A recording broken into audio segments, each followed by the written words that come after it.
दोस्तों, मैं गोविंद माली आज की वीडियो के माध्यम से मैं आपको पीटीईटी 2026 का ऑनलाइन एप्लीकेशन फॉर्म कैसे सबमिट करना है वो आपको आसान शब्दों में सिखाने जा रहा हूं। तो सबसे पहले आपको क्या करना होगा, सबसे पहले आप अपने मोबाइल में या अपने पीसी में किसी ब्राउज़र को ओपन कर लीजिए। जैसा कि मैं इस वीडियो में गूगल को ओपन कर लेता हूँ। जैसे ही गूगल को ओपन कर लेता हूँ तो ये जो सर्च बार है इसमें आपको टाइप करना होगा। सबसे पहले मैं आपको बता दूं कि इसकी लिंक मैंने ऑलरेडी कॉपी करके रखी है, जिसे मैं यहाँ पर पेस्ट कर लेता हूँ। इसकी लिंक मैंने ऑलरेडी इसी वीडियो के डिस्क्रिप्शन बॉक्स में दे दी गई है, जिसे आप कॉपी करके इस लिंक को यहाँ पर पेस्ट कर सकते हैं। जैसे आप पेस्ट कर लेंगे तो उसके बाद सर्च पर क्लिक करना होगा। जैसे आप सर्च पर क्लिक कर लेंगे तो आपके सामने पीटीईटी 2026 का जो ऑफिशियल पेज है वो आपके सामने ओपन हो जाता है, जो आप स्क्रीन पर देख रहे हैं। अब आपको 2 वर्षीय बीएड के लिए आपको फॉर्म अप्लाई करना है, इंटरेस्ट एप्लीकेशन फॉर्म सबमिट करना है। तो सबसे पहले यहाँ पर 2 ईयर कोर्स यहाँ पर आपको क्लिक करना होगा। जैसे आप 2 ईयर कोर्स पर आप क्लिक कर लेंगे तो आपके सामने देख सकते हैं जो 2 ईयर बीएड का जो ऑफिशियल पेज है वो आपके सामने ओपन हो जाता है। लेकिन अब यहाँ एप्लीकेशन फॉर्म सबमिट करने से पहले आप सबसे पहले इसकी जो शेड्यूल है वो एक बार ध्यान में रख लीजिए। आवेदन आरंभ करने की तिथि 20 फरवरी 2026 है। आज की डेट से ही इसके फॉर्म सबमिट जो कर सकते हैं, ठीक है। और आवेदन की जो अंतिम तिथि है वो 20 मार्च 2026 है, लेकिन आपको 20 मार्च 2026 का इंतजार नहीं करना है। इसी के साथ में इसकी जो प्रवेश परीक्षा है, इंटरेस्ट एग्जाम होगा 14 जून 2026, लेकिन इसकी जो एप्लीकेशन फीस रहेगी वो सभी कैटेगरी के लिए SC, ST, OBC, general, EWS सभी के लिए 500 रुपये रहेगी। सेम फीस है, ठीक है, सभी के लिए। अब आपको एप्लीकेशन फॉर्म फिलअप करना है तो सबसे पहले यहाँ पर फाइल एप्लीकेशन फॉर्म इस पर आपको क्लिक करना होगा। जैसे आप फाइल एप्लीकेशन फॉर्म पर आप क्लिक कर लेंगे तो आपके सामने इसके जो दिशा निर्देश है वो आपके सामने पढ़ने के लिए आपसे रिक्वेस्ट किया जा रहा है। तो आपको सबसे पहले इसके दिशा निर्देश पढ़ लेना है। उसके बाद आपको क्या करना है, आपको ओके पर क्लिक करना होगा। जैसे आप ओके पर आप क्लिक कर लेंगे तो आपके सामने एप्लीकेशन फॉर्म पीटीईटी 2 ईयर 2 साल का जो बीएड होता है उसका आवेदन फॉर्म ओपन हो जाता है। अब आपको क्या करना है, सबसे पहले यहाँ पर एप्लीकेंट कैंडिडेट नेम यहाँ पर आपको 10वीं रिकॉर्ड के अनुसार फिलअप करना जरूरी है। 10वीं रिकॉर्ड के अनुसार कैंडिडेट का नाम, father's name, mother's name, date of birth ये फिलअप करना जरूरी है, ठीक है। यानी कि जो आपके 10वीं के रिकॉर्ड में जो आपका डिटेल्स है, आपका नाम हो गया, फादर्स नाम हो गया, मदर्स नाम हो गया, डेट ऑफ बर्थ हो गया, जेंडर हो गया, वो आपको 10वीं रिकॉर्ड के अनुसार फिलअप करना है। उसके बाद सेल्फ ईमेल आईडी, आपको खुद के कैंडिडेट की ईमेल आईडी फिलअप करनी जरूरी है, न कि अदरवाइज, ठीक है। उसके बाद में सेल्फ मोबाइल नंबर, यहाँ पर with activate mobile number fill up कर लीजिए। अल्टरनेट मोबाइल नंबर, एडिशनल कोई मोबाइल नंबर है तो फिलअप कर लीजिए। आधार नंबर, कैंडिडेट का आधार नंबर फिलअप कर लीजिए। उसके बाद में पेमेंट ऑप्शंस, यहाँ पर आपका पेमेंट ऑप्शंस ई मित्र चालान है।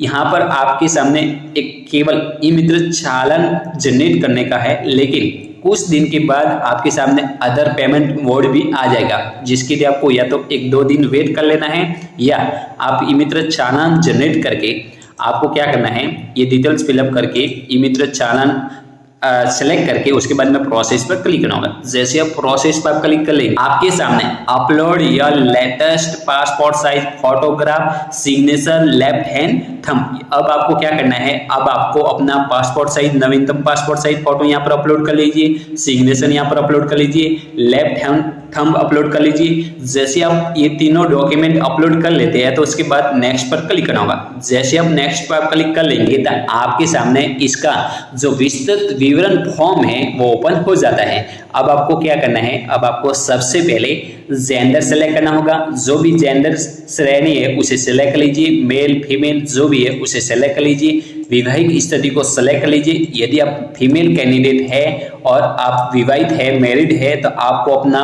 पति का नाम फिलअप करना जरूरी है।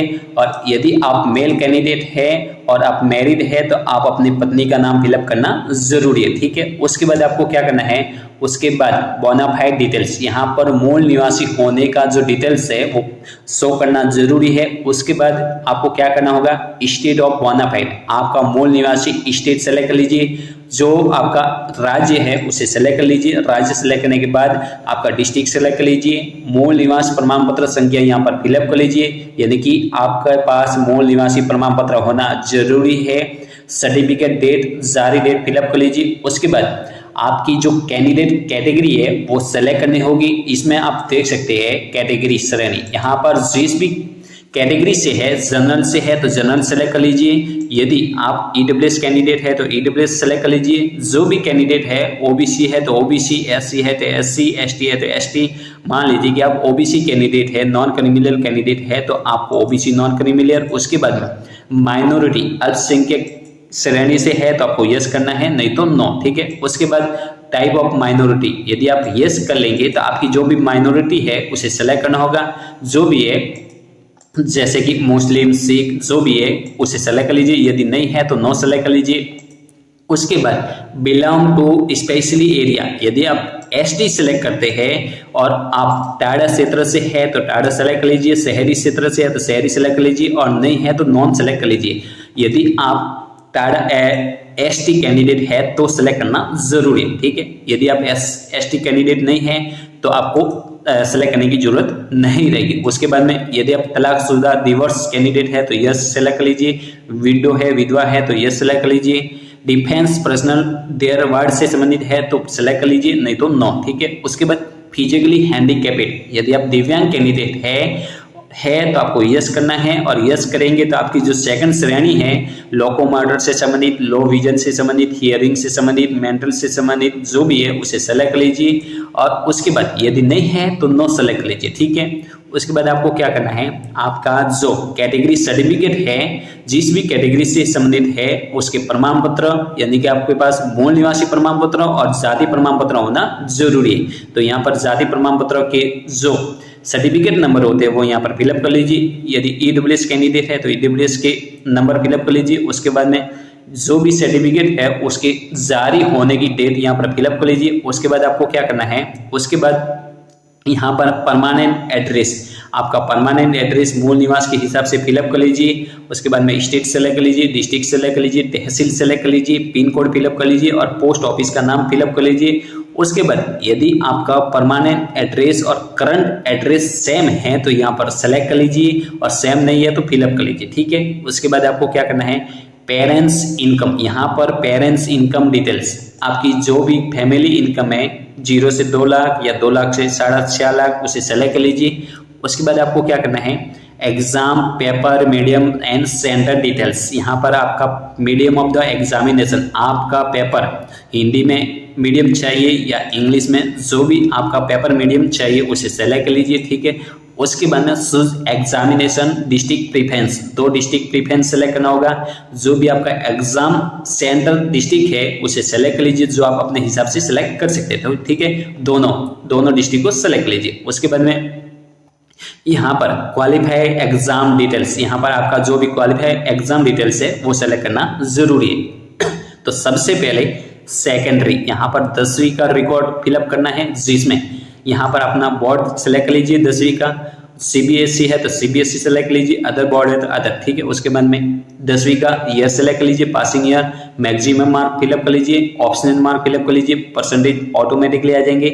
सीरियल नंबर, सर्टिफिकेट नंबर या एनरोलमेंट नंबर यहाँ पर फिलअप कर लीजिए। उसके बाद में सीनियर सेकेंडरी जो बोर्ड है उसे सेलेक्ट कर लीजिए, 12वीं का बोर्ड सेलेक्ट कर लीजिए, ईयर से फिलअप कर लीजिए। इसी तरह आपको 10वीं की तरह 12वीं का रिकॉर्ड फिलअप कर लेना है। उसके बाद में चूज ग्रेजुएशन स्टेटस, यहाँ पर आपका जो ग्रेजुएशन स्टेटस है, यदि पहले से पास है ग्रेजुएशन तो पासेज फिलअप कर लीजिए। यदि अपेयरिंग है फाइनल ईयर में है तो आपको अपेयरिंग सेलेक्ट करना होगा। यदि आप पास कैंडिडेट है तो पास फिलअप कर लीजिए। उसके बाद में फैकल्टी ऑफ द ग्रेजुएशन, आपकी जो ग्रेजुएशन की फैकल्टी है commerce, science, engineering, technology, arts या अदर, उसे सेलेक्ट कर लीजिए। आर्ट्स कैंडिडेट है तो आर्ट्स सेलेक्ट कर लीजिए। उसके बाद में सेलेक्ट ग्रेजुएशन क्लास, आपका जो भी क्लास है, BA honours, PG done with 2 subject, आपकी PG done with 2 subject, 2 subject के साथ में पीजी कंप्लीट है तो ये सेलेक्ट कर लीजिए। यदि आपके पास बीए है तो बीए सेलेक्ट कर लीजिए, ठीक है। उसके बाद में ग्रेजुएशन, यहाँ पर आपका ग्रेजुएशन का नाम बीए, बीएससी, बीकॉम जो भी है उसे यहाँ पर फिलअप कर लीजिए। यूनिवर्सिटी का नाम फिलअप कर लीजिए, यहाँ पर ईयर सेलेक्ट कर लीजिए, maximum mark, optional mark, percentage automatically आ जाएंगे। उसके बाद यहाँ पर आपका यहाँ पर सीरियल नंबर, सर्टिफिकेट नंबर या एनरोलमेंट नंबर फिलअप कर लीजिए। कॉलेज के एनरोलमेंट नंबर फिलअप कर लीजिए जो आपको मार्कशीट के ऊपर दे दिए है, ठीक है। उसके बाद में पोस्ट ग्रेजुएशन का स्टेटस, यदि आपका पोस्ट ग्रेजुएशन है और पास है तो पास फिलअप कर लीजिए। अपेयरिंग है, सेकंड फाइनल ईयर में है तो फाइनल ईयर को अपेयरिंग में सेलेक्ट कर लीजिए। यदि आपके पास पोस्ट ग्रेजुएशन नहीं है तो नो एप्लीकेबल, ठीक है। उसके बाद में यदि आप पास कैंडिडेट है, पोस्ट ग्रेजुएशन है तो पास फिलअप कर लेंगे। उसके बाद में faculty of the post graduation की जो भी फैकल्टी है उसे सेलेक्ट कर लीजिए, ठीक है। उसके बाद में पोस्ट ग्रेजुएशन एमए किस में है, एमकॉम किस में है, किस सब्जेक्ट में है, जो भी है उसे फिलअप कर लीजिए। यूनिवर्सिटी का नाम फिलअप कर लीजिए, ईयर फिलअप कर लीजिए, मैक्सिमम मार्क, ऑप्शनल मार्क और परसेंटेज ऑटोमेटिकली आ जाएंगे। उसके बाद में सीरियल नंबर या एनरोलमेंट नंबर फिलअप कर लीजिए। उसके बाद में आवेदक का बैंक विवरण, यहाँ पर आपका खुद का बैंक विवरण होना जरूरी है, ठीक है। यदि आपके पास बैंक खाता नहीं है तो बैंक खाता पहले से ओपन करवा लीजिए। उसके बाद में आपको क्या करना है, बैंक आईएफएससी कोड वैलिडेशन, यहाँ पर आपके बैंक के जो भी आईएफएससी कोड है वो फिलअप कर लीजिए और सर्च पर क्लिक करना होगा। जैसे आप सर्च पर क्लिक कर लेंगे तो आपका बैंक का नाम और ब्रांच नेम आ जाएगा। उसके बाद में बैंक अकाउंट नंबर यहाँ पर फिलअप कर लीजिए, कंफर्म बैंक अकाउंट नंबर यहाँ पर फिलअप कर लीजिए। उसके बाद में यहाँ पर कृपया अपने बैंक खाते का पासबुक या कैंसिल चेक स्पष्ट कॉपी अपलोड करिए। यहाँ पर आपको बैंक खाता की जो भी नवीनतम बैंक खाता जो भी है उसकी जो पासबुक है वो यहाँ पर सही स्कैन करके अपलोड करनी है, ठीक है। उसके बाद में आपको क्या करना है, राइट क्लिक करके, ये सभी आपको राइट क्लिक कर लेना है। राइट क्लिक करके आपको सेव एंड प्रोसेस पर आपको क्लिक करना होगा। जैसे आप सेव एंड प्रोसेस पर क्लिक कर लेंगे तो please verify all information filed by you, आपके सामने इस तरह का एक मैसेज आएगा। अब आपको क्या करना है, ओके पर क्लिक करना होगा। जैसे आप ओके पर आप क्लिक कर लेंगे तो आपके सामने जैसा कि आप देख सकते हैं फाइनल सबमिट का ऑप्शन आ जाता है। तो सबसे पहले मैं आपको बता दूं कि फाइनल सबमिट करने से पहले इसका फॉर्म का जो भी प्रीव्यू है वो आप एक बार चेक कर लेना। चेक करने के बाद यदि सही है तो फाइनल सबमिट कर लीजिए, यदि सही नहीं है तो आपको एडिट कर लेना है, ठीक है। उसके बाद यदि मान लीजिए कि आपका फॉर्म एक प्रकार से सही है, ठीक है, अब आपको क्या करना है, फाइनल सबमिट पर क्लिक करना होगा।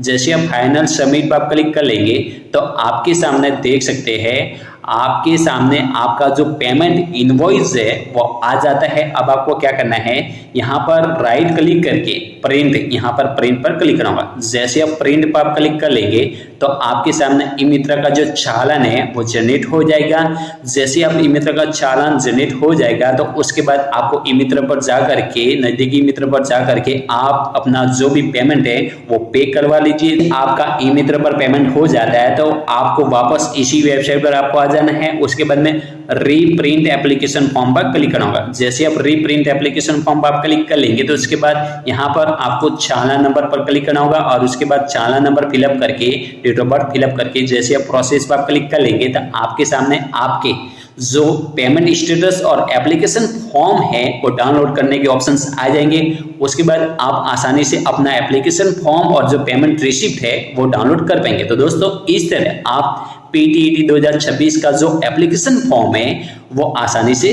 भर सकते हैं। तो please like and subscribe my channel. जय हिंद, जय भारत।